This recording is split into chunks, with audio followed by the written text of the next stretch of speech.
Kaming chu ruma ania karil ru avan ha tak em Christmas la chu nai tawan mi sia ka fa pa la chuan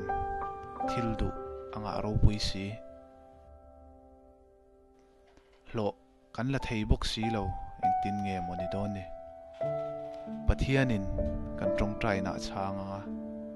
an du zong te kan lei sak ve thei em ang chu pathian he na hian kan trong trai phot mai te ang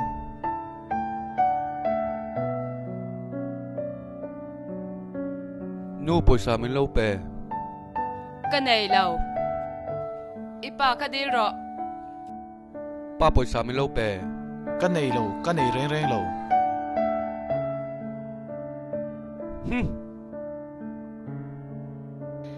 eng ti ka nge lo te hin lak do na ka sha bik lo karil ru ha te nia Christmas e anai to box sia poisa hi ate reng boxia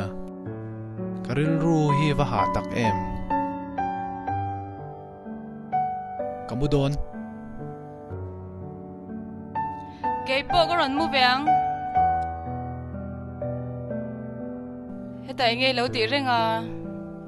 biak ina ka tong trai do na ani le va tong trai du ni la ni e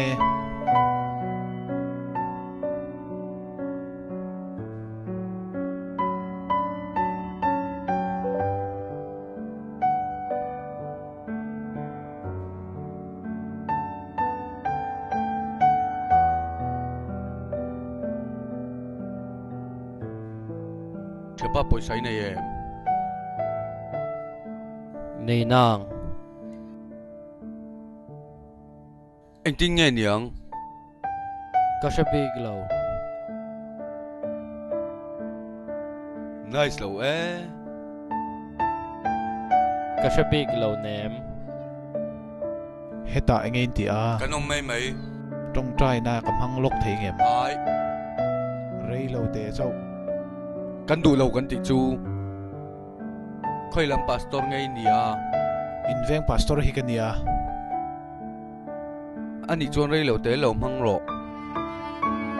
alo mo motang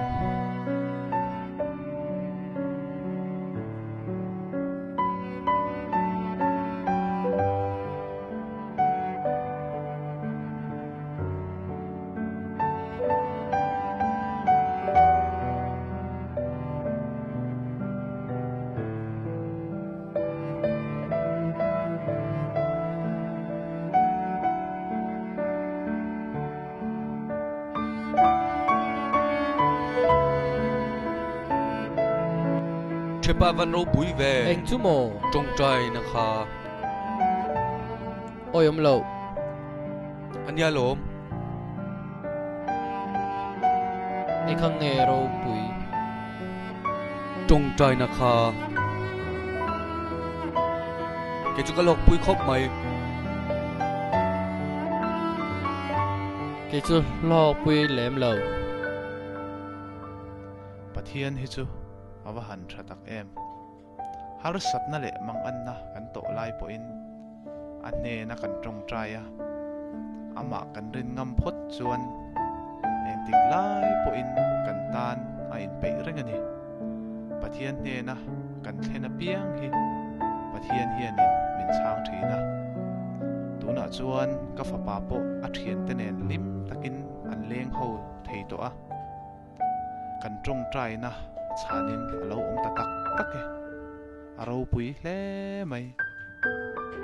kan chung ko po tuna chuan kan hlim tlang ta em a Christmas po nuam takin kan mang don ta